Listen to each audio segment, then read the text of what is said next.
Boa noite. Os próximos anos vão ser de dificuldades acrescidas para os residentes na Madeira. O Presidente da Câmara do Funchal já disse que a região precisa de mudar de ciclo político. O desafio do autarca foi lançado na manhã do dia 30 de janeiro e à noite, no jantar da ACICOM, Alberto João Jardim anunciava que, no decorrer desta legislatura, pretende fazer alterações no seio da maioria.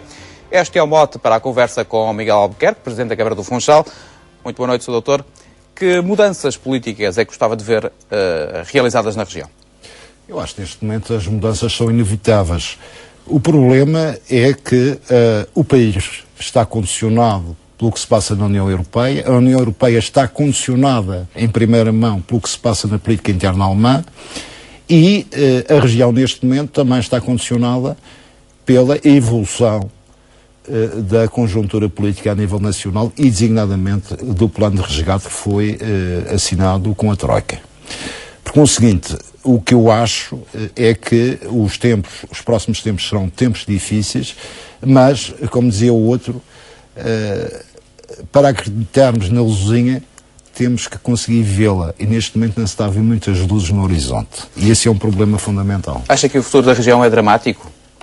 Eu não acho que seja dramático. Eu acho que o futuro da região, a nossa ilha, a Madeira, tem um desafio pela frente. E esse desafio é encontrar um quadro legal que permita a sustentabilidade da sua economia. Esse quadro legal pode derivar de duas circunstâncias.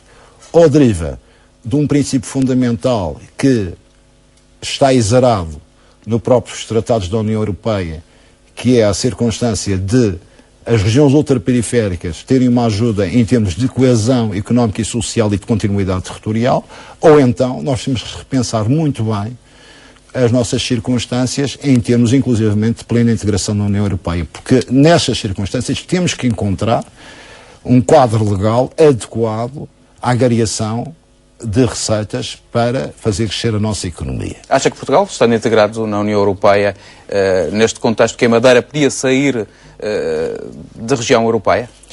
A Madeira pode ter, há diversos estatutos, como sabe. Eu penso que há mais de 21 regiões e países que são membros associados da União Europeia. Qual era o estatuto que defendia para a Madeira? Eu não defendo, eu defendo em primeira mão, se tivermos um estatuto de região integrada, de plena integração, tem que ser cumpridos alguns pressupostos, e esses pressupostos têm que dar em linha de conta as circunstâncias muito específicas da ultraperiferia. E essas circunstâncias são óbvias para qualquer pessoa que pense.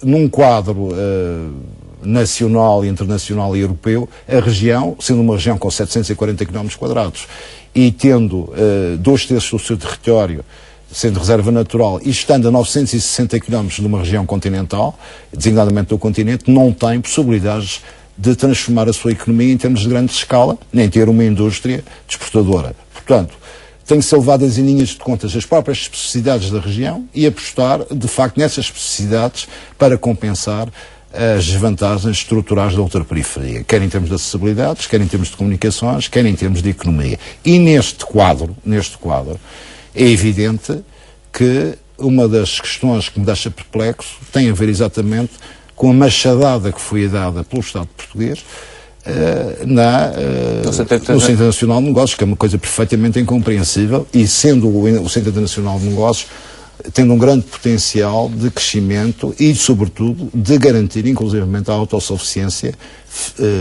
da região em termos económicos e financeiros. Foi uma machadada que foi dada por um governante do PSD, Pedro Passos Coelho. Como é que analisa a atitude e esta passividade do governo, digamos assim, em não reatar as negociações com Bruxelas? A primeira questão que foi feita é bom nós falarmos as coisas com nós. A primeira sintoma foi logo em maio de 2010, quando o próprio governo de Sócrates fez cessar as negociações com Bruxelas. Mas isto tem que ser visto dentro de uma circunstância muito objetiva. E a circunstância é esta.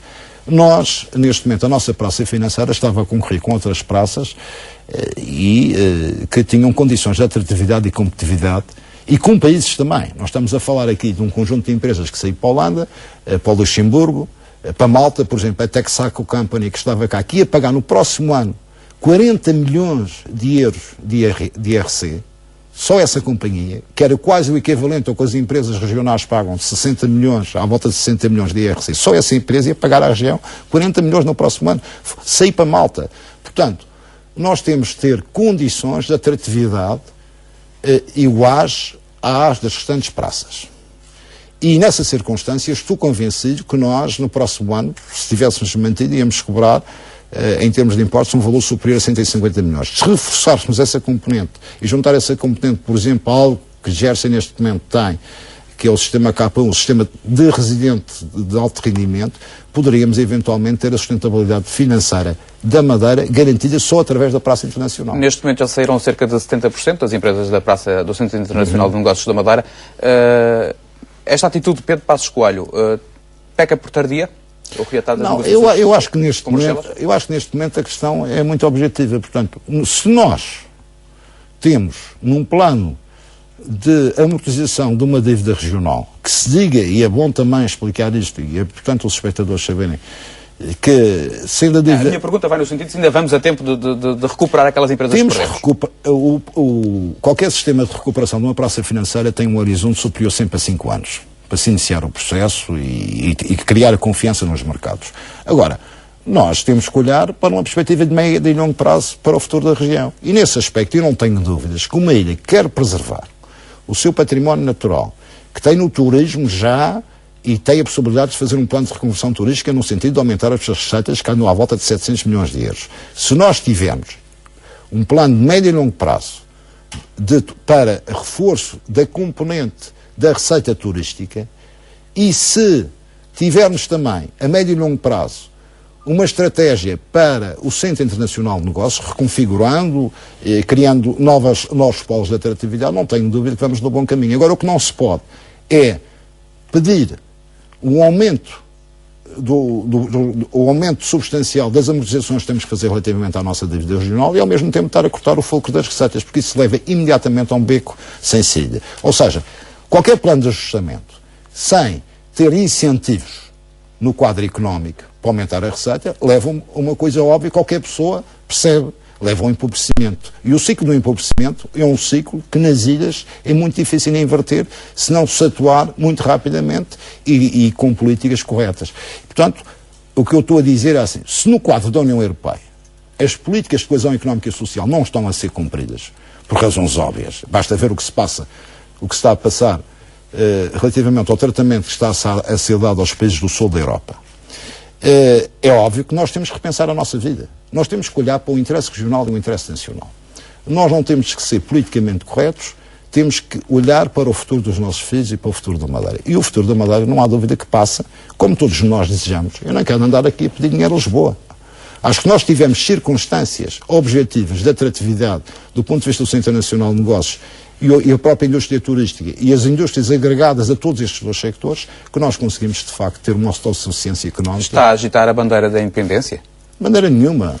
Eu também estou a falar de realidades objetivas. E essa realidade objetiva é esta. Estou a agitar uma bandeira que é fundamental, que é o da independência económica.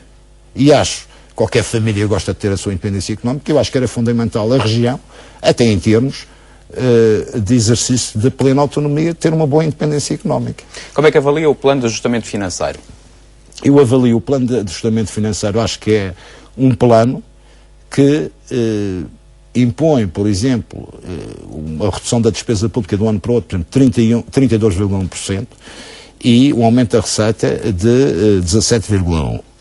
Meu caro amigo, isto é tudo muito bonito, mas é fundamental neste momento existir um quadro adjuvante para crescimento da economia. É esse quadro que falta. Foi o facto de haver uma dívida na região de 6 mil milhões de euros que o fez pedir esta mudança de ciclo político? Não. Ou que alertou, ou que despertou a sua consciência? Não é preciso despertar a consciência. A própria conjuntura mundial alterou-se. Você sabe isso. O que se está a passar na Europa é uma alteração profunda da conjuntura mundial. E o que é que está a acontecer? Se reparar, hoje, eu disse-lhe que a questão das dívidas soberanas e as dívidas dos países estarem dependentes dos mercados é um mau princípio. Vamos falar objetivamente da Europa. Se você olhar para a Grécia representa cerca de menos de 3% da economia europeia. A Grécia, a Irlanda e Portugal representam cerca de 6,1% da economia europeia. Portanto, dizer que o problema é da Europa é a Grécia, que representa 3%, seria o equivalente a dizer que o problema da América é a Califórnia, que representa 13,1% e que está está à beira da bancarrota já há bastante tempo e não é por causa disso que o dólar vai desaparecer. Qual é a diferença entre a América e a União Europeia? É que a América tem um banco central que pode emitir moeda e que pode sustentar a dívida de cada um dos Estados federais. Na Europa isso não existe. E não existindo, o que é que acontece? Todo o sistema de dívida pública está dependente da especulação financeira. E, neste momento, a especulação financeira condiciona o próprio exercício do poder político. Se você olhar, por outro lado, para uma coisa que é óbvia e que salta à vista de toda a gente, nós não podemos dizer, em circunstância alguma, que, por exemplo, a dívida portuguesa é inferior, em termos per capita e em termos de dívida direta e indireta, à dívida da região.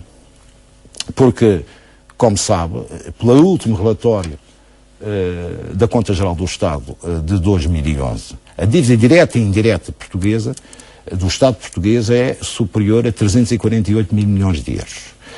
A Madeira representa 6 mil. Se fizer em termos de proporção por PIB, vai reparar que a dívida portuguesa representa 214% do PIB e a dívida da Madeira 121%. Se quiser fazer por per capita, dá 34 mil euros contra 21 mil euros.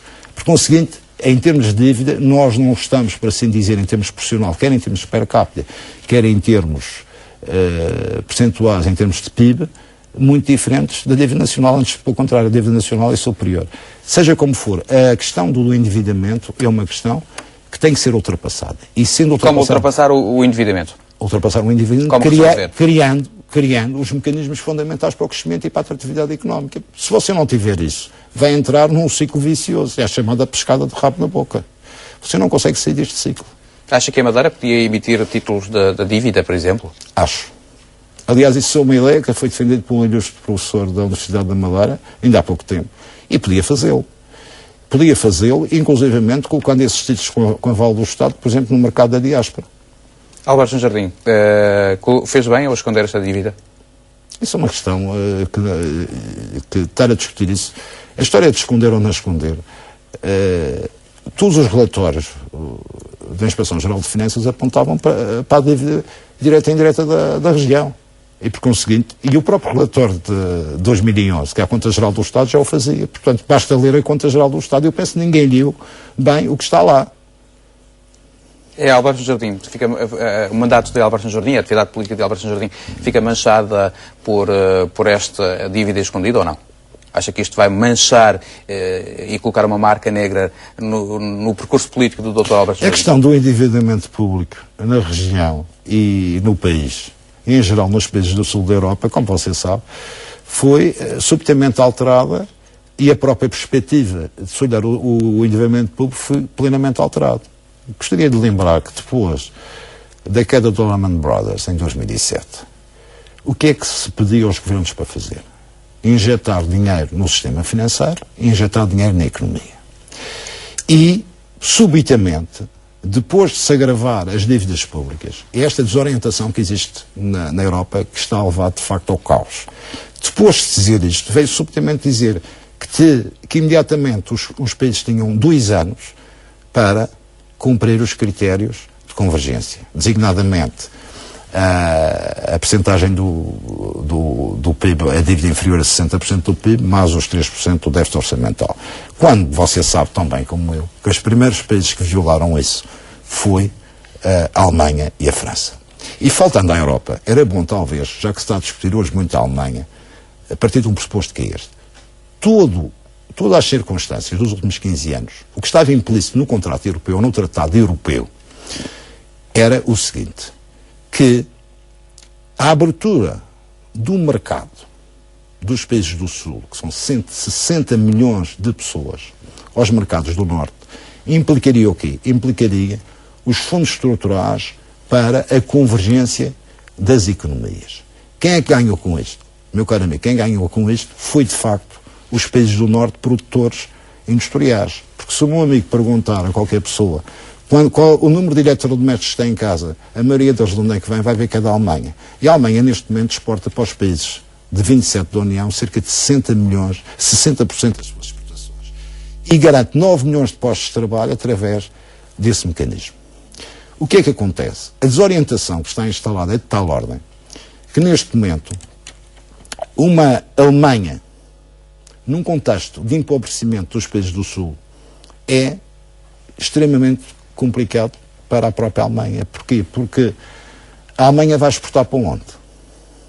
Ou seja, o retorno dos próprios fundos de convergência e de coesão, que foram aplicados durante muitos anos em Portugal, Espanha, Itália, foram muito benéficos para os próprios países do Norte. O plano de resgate que se está a fazer agora, por exemplo, ainda no outro dia estive a ver, saiu em 31 de dezembro 4,6 mil milhões de euros para a Holanda. Você pensa que esse dinheiro que saiu dos países periféricos foi convertido em dólares ou em ienes? Ou em qualquer outra moeda? Não, saiu em euros. Portanto, o sistema do resgate é um sistema que também que vem beneficiar os fundos dos países do Norte e os bancos do Norte. Portanto, na sua opinião, a Madeira fez bem em esconder esta dívida? Não, eu não disse nada disso. Eu acho que o próprio problema do endividamento é um problema... É um problema secundário? Não, é um problema primacial. É um problema primacial. Agora, a questão da dívida, eu acho que a questão da dívida a nível regional houve um juízo de valor feito umas eleições. Agora, você pergunta-me a mim, face ao plano de resgate que está negociado, se este plano é bom ou é mau. E o que eu digo, este plano pode ser um beco sem saída se não encontrarmos um quadro legal para a atratividade fiscal. Ou seja, neste momento nós temos que continuar a abrir as negociações e a continuar a negociar, quer no âmbito da União Europeia, muito rapidamente, quer no âmbito nacional. Acha que vai ser necessário mais planos de ajustamento financeiro para resolver o caso da dívida da Madeira? Eu acho que vai ser a nível da Madeira e a nível nacional. O facto de estarem incluídas as dívidas das câmaras municipais neste rol da dívida da Madeira, acha que é bom, que foi bem conjugado, foi bem somado este valor total da dívida da Madeira? Eu acho que a nível nacional o valor das dívidas, dívida direta e indireta, é 7.458 milhões. Isto a nível nacional, o valor das dívidas. A nível da região anda à volta de 260 mil euros. Portanto, acho que não há assim grandes problemas. Qual é o montante da dívida da Câmara do Funchal? Nós temos uma dívida de médio e longo prazo, que está negociada a spreads por causa da adaptação, a 15, 20 anos, que anda à volta de 36 milhões de euros. Portanto, é uma dívida consolidada de pagamento a 15, 20 anos, com spread de 1,2%, que nada afeta a saúde financeira da Câmara Municipal do Funchal é boa, é isso que quer dizer? É boa neste momento, porque nós fizemos um plano já há bastante tempo de redução das despesas correntes e da contenção do investimento, como sabe. E isso levou, de facto, a que neste momento tivéssemos uma redução nas despesas correntes nos últimos anos superior a 36%. E garantindo ao mesmo tempo a prestação dos serviços essenciais aos munícipes, porque a questão da gestão pública não se pode só circunscrever a estas questões da dívida. Temos que olhar também para aquilo que são os serviços fundamentais do Estado. O acordo está feito, acredita que a região vai conseguir assumir os compromissos assumidos, os compromissos firmados? Em termos, a priori, a região tem que fazê-lo. Em condições é que vai fazê-lo, é que é o problema, porque, como sabe, e se olhar, eu penso que as pessoas têm que olhar para o acordo, o que está previsto é a região, já para este ano, a nível da despesa, por exemplo, nós vamos ter que cortar 79,2 milhões de euros, mais 15% relativamente aos subsídios e introduzir poupança. Acho que essa poupança é fundamental. Mas, a nível da receita, o que está previsto é aumentar mais 126,8 milhões de euros. O que nós não temos a certeza se conseguimos agariar essa receita. Porquê? Porque se está a existir uma recessão económica, é evidente que as empresas têm, e os cidadãos têm menos dinheiro para pagar os seus impostos. E o teto dos impostos, a partir de determinada altura, como sabe, começa a entrar numa curva negativa. E eu acho que sem uma economia saudável não é possível, ou uma economia com um mínimo de dinâmica, não é possível cumprir acordo nenhum, nem a nível nacional, nem a nível regional. Porque a recessão, contração da recessão, diminuição do consumo, diminuição do investimento, diminuição da poupança, empobrecimento genérico, não leva a nada, leva a um aumento das despesas sociais. Como incentivar o crescimento das pequenas e médias empresas nesta conjuntura de crise? Eu acho que, em primeiro lugar, aqui na região é fundamental nós organizarmos algo que neste momento é importantíssimo. A Europa, neste momento, está com 23 milhões de desempregados. A Madeira, neste momento, tem já uma taxa de desemprego muito elevada. E nós temos que organizar, em primeiro lugar, uma rede social de apoio às famílias. E quando eu falo disto, estou a dizer, essa rede social vai passar não só por apoios sociais, mas, ao mesmo tempo, por um conjunto de apoios e de incentivos ao emprego. O incentivo ao emprego só pode ser feito, acho eu, através da bonificação fiscal. Mas como estamos condicionados nessa bonificação fiscal, também não estou a ver como é que se vai fazer isso. Mas é fundamental neste momento existir um apoio às famílias carenciadas, porque, meu caro amigo, nós não podemos voltar para uma sociedade dual. Uma sociedade com acentuados desfazamentos, porque o que está a acontecer na maioria dos países do Sul é você está a eliminar a classe média,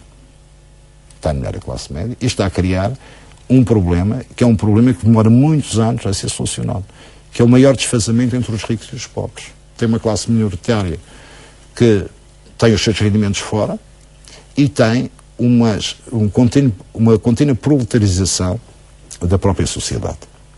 Um baixo rendimento, com problemas depois que vão se avolumando na educação, na saúde, no desemprego. Portanto, este ciclo é um ciclo que não nos conduz a parte nenhuma. Portanto, o que é que nós temos que encontrar?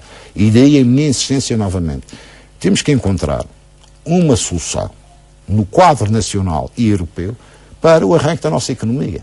Meu caro amigo, se neste momento nós não conseguimos promover, ou não temos meios para promover o nosso turismo, porque as verbas estão circunscritas à aplicação do acordo, à amortização daquilo que foi acordado com o Estado, nós não conseguimos quebrar a sazonalidade do turismo, por exemplo, no inverno na Madeira. E é fundamental fazer isso. Se neste momento nós não temos um quadro legal que permita, muito rapidamente, criar um polo de atratividade na nossa praça financeira, nós não vamos ter um aumento da receita fiscal, quando poderíamos ter um grande aumento da receita fiscal se essas condições estivessem criadas. Portanto, pensar que é possível cumprir planos de ajustamento com o estrangulamento da economia, isso não é possível. Portanto, nós precisamos de uma folga neste acordo e, sobretudo, de um quadro de incentivo à economia. E isso, neste acordo, do meu ponto de vista, não existe e é fundamental ser negociado. Doutor Miguel Albuquerque, há quem diga que a dívida da Madeira foi muito alta devido também a algumas obras que foram mal feitas. Concorda com esta afirmação? Há algumas obras que foram mal feitas, que qualquer pessoa vê. Quais obras, por exemplo?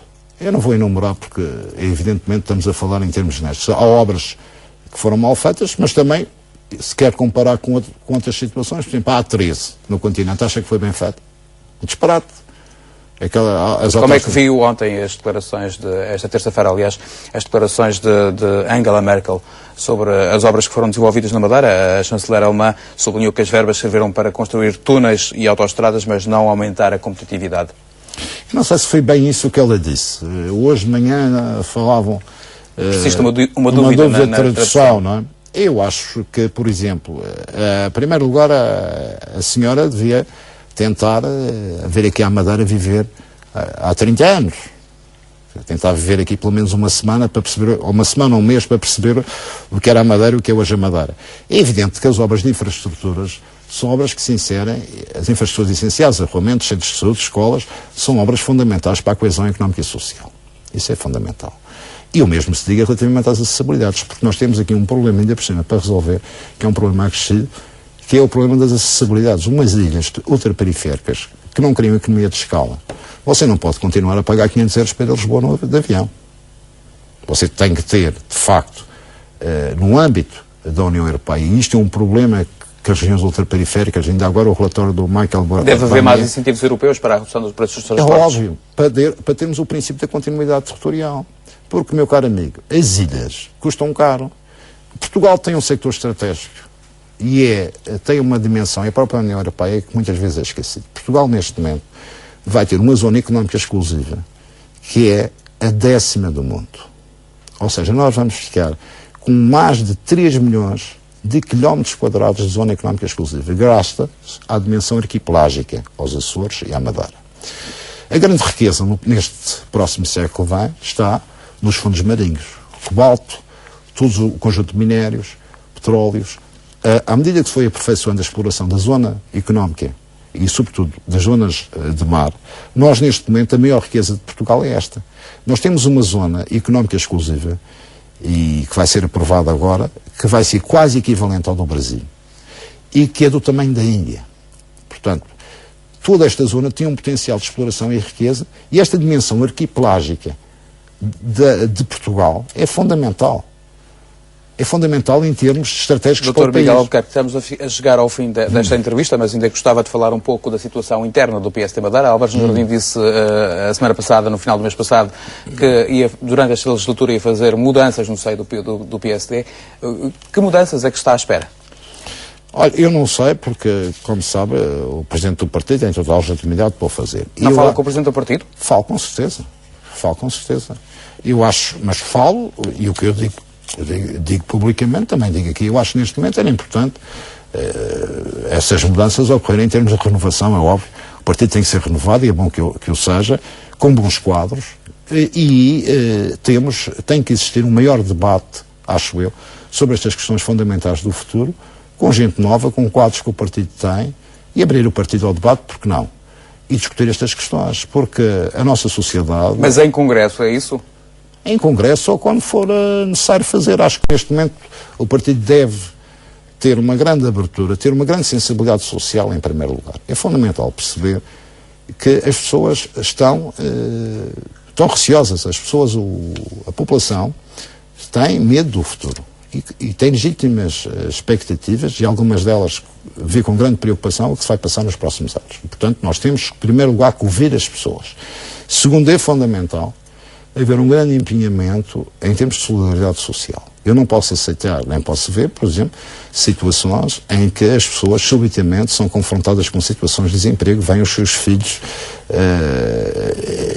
sem necessidade, com dificuldades de apoiar os filhos na escolaridade e outras situações. É uma crítica que faz ao Governo Regional da Madeira? Não estou a fazer uma crítica, estou a fazer uma sugestão. Portanto, e eu faço as sugestões num sentido construtivo. Acho que isso é fundamental fazer.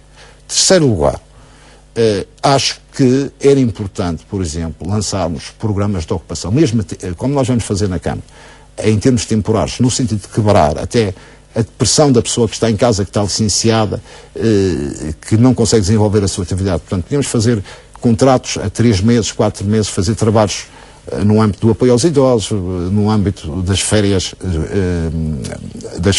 das crianças, campos de férias, portanto, na jardinagem, na manutenção de infraestruturas. Portanto, temos que criar este tipo de programas de ocupação das pessoas que estão em situação ou de desemprego, ou que já perderam o seu desemprego. Quando fala em abrir o debate dentro do partido, está a falar também na sucessão de Álvares Jardim? Não estou a falar, eu estou a falar naquilo que se deve debater. Porquê? Porque neste momento é óbvio. E a questão da sucessão não se deve debater?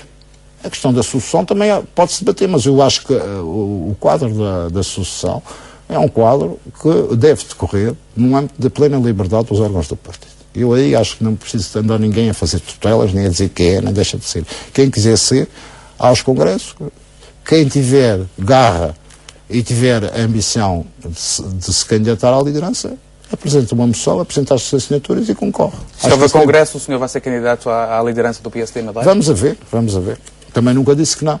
Agora, essa é uma questão que passa pelo cumprimento do estatutário daquilo que está no partido. Acho que o partido tem uns estatutos em que faculta a qualquer pessoa, a qualquer militante, a possibilidade de fazer a sua candidatura, apresentar a sua moção, e isso é importante. Mas, independentemente disso, a minha posição sobre esta matéria é que o partido deve olhar para o futuro e debater estas questões.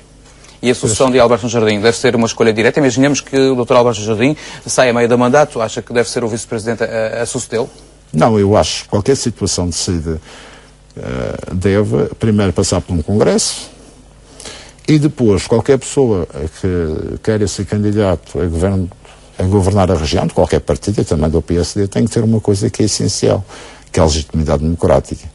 E essa legitimidade democrática, apesar de estar muito arredada lá também para os lados da Europa, é essencial. As pessoas devem se pronunciar sobre quem querem governar, ou quem deve governá-las. E a democracia é isso. É a possibilidade de remover alguém do poder, ou colocar alguém no poder, através da legitimidade do voto.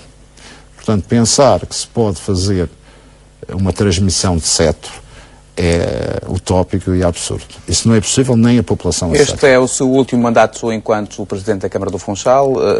Admite concorrer a outra Câmara da Madeira? Não, fora de questão. O que é que vai fazer logo após terminar o mandato? Vou começar o projeto da minha vida privada, trabalhar em termos privados. O quê? Vai voltar ao turismo? Vai apostar no turismo? Não, possivelmente vou fazer primeiro vou fazer uns meses de licença sabática, porque e depois vou iniciar a minha atividade de advogado? Sim, de advogado, sim. Foi uma coisa que eu sempre gostei e continuarei a trabalhar nesse âmbito. Dr. Miguel Albuquerque, muito obrigado por ter vindo à RTV Madeira. Colocamos desta forma um ponto final neste programa em entrevista. A ser especial, desejo uma boa noite.